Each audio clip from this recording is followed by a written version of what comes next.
नमस्कार, मैं हूं आपके साथ अलीम अतर। अपना बिहार की शुरुआत बड़ी खबर से करेंगे। जूनियर इंजीनियर रिजल्ट पर बड़ा फैसला आया है।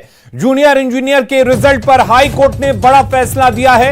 बहाली में 40% आरक्षण को खत्म करने का आदेश हाई कोर्ट ने दिया है। हाई कोर्ट ने दोबारा मेरिट लिस्ट तैयार करने का निर्देश दिया है और नए सिरे से अब काउंसलिंग की प्रक्रिया होगी और नई लिस्ट जारी की जाएगी। हाई कोर्ट ने निर्देश दिया है 2019 में 6,379 पदों के लिए वैकेंसी निकाली गई थी, जिसमें सरकार ने डिप्लोमा छात्रों के लिए 40% का आरक्षण रखा था।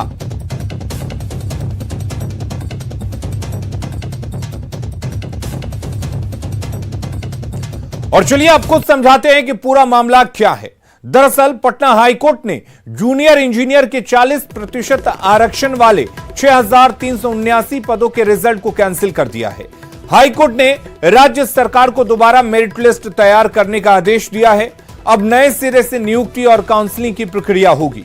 बिहार तकनीकी सेवा आयोग ने 2019 में जूनियर इंजीनियर की 6,379 पदों की वैकेंसी निकाली थी।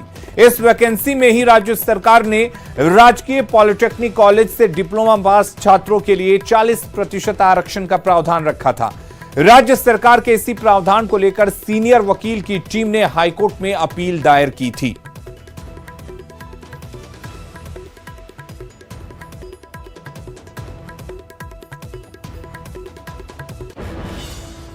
और हमारे साथ एडवोकेट प्रत्यूष कुमार जुड़े हुए हैं। प्रत्यूष जी, आपसे जानना चाहेंगे किस तरह से देखा जाए हाई कोर्ट के इस आदेश को और अब राज्य सरकार को आगे क्या कुछ करना होगा।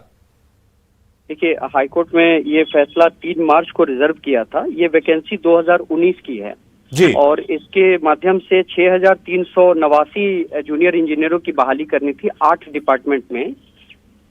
ये बिहार टेक्निकल सर्विस कमीशन के द्वारा एडवर्टीजमेंट लाया गया था, जिसमें 40% आरक्षण केवल राजकीय पॉलिटेक्निक कॉलेज से पास विद्यार्थियों के लिए रखा गया था, अभ्यर्थियों के लिए।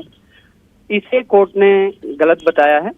कोर्ट का कहना था, हम लोगों ने कोर्ट को अप्रोच किया था कि ये आर्बिट्ररी है, अनरीजनेबल है, विदाउट एनी बेसिस है और इसे रद्द किया जाए, इसलिए कि राजकीय पॉलिटेक्निक कॉलेज कोई अपने आप में क्लास नहीं फ्रेम करते हैं और सुप्रीम कोर्ट के कई रूलिंग्स हैं जिसमें कि क्लास लेजिस्लेशन को ही अनिवार्य बताया गया, वो भी रीजनेबल बेसिस पे होना चाहिए। तो कोर्ट ने हमारे आर्गुमेंट्स को मान लिया। कोर्ट के फैसले में अभी आया है कि AICTE से पास जितने भी अभ्यर्थी इस वैकेंसी में आए हैं जी, वो सभी लोगों को, यदि वो बिहार के अभ्यर्थी हैं तो उनको 40% आरक्षण एक्सटेंड कर दिया जाए जी। और जो इंतरिम आदेश दिया था 6/12/2019 को, जिसके माध्यम से कोर्ट ने कहा था कि आप वैकेंसी को जारी रखिए और अपने रिजल्ट्स को पब्लिश करिए, रिक्रूटमेंट चला सकते हैं, उस आदेश को वापस कर दिया है, उसको निरस्त कर दिया है।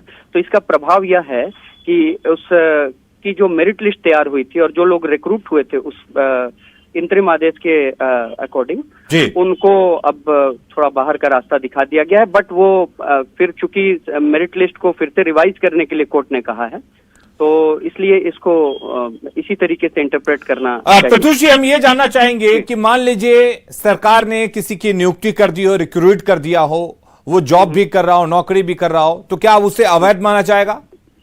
नहीं, अभी तो फिलहाल अवैध शब्द इस्तेमाल करना ठीक नहीं होगा, लेकिन चूंकि कोर्ट के अंतरिम आदेश के आलोक में उनकी नियुक्ति हुई थी, इसलिए वो नियुक्त भी किसी कोर्ट के आदेश के ऊपर हुए थे। उस आदेश में स्पष्ट था कि इस रिट के फैसले का पूरा प्रभाव उनके ऊपर रहेगा और उसी के आलोक में उनकी नियुक्ति प्रभावित हो रही है। यानी कि जो दूसरी रिजल्ट जारी किए जाएंगे, दोबारा से काउंसलिंग की जाएगी, फिर दोबारा से रिजल्ट आएगा, फिर नियुक्ति होगी, तो पुराने जो नियुक्तियां हो चुकी हैं वो भी तो कोर्ट के आदेश पे ही हुई हैं, तो उनका अब क्या होगा? नहीं, लेकिन वो अंतरिम था और उसमें एक प्रोवाइजो लगा हुआ था, कंडीशन लगा हुआ था। कोर्ट नहीं लगाया था कि चूंकि यह याचिका उस समय सुनी जा रही थी, इसलिए अंतरिम आदेश दिया था कोर्ट ने कि इसकी सुनवाई के दौरान रिक्रूटमेंट प्रोसेस को न रोका जाए, क्योंकि रिक्रूटमेंट प्रोसेस इंपॉर्टेंट होता है ज्यादा और हो सकता है याचिका गिर भी सकती थी। ऐसा कोर्ट हमेशा समझ करके चलती है कि किसी रूल को तोड़ा जाना उचित नहीं है।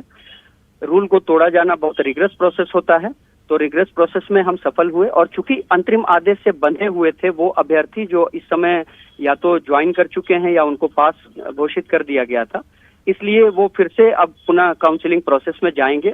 उन्हें भी 40% आरक्षण का लाभ मिलेगा और शेष बिहार के सभी अभ्यर्थियों को भी 40% का लाभ मिलेगा।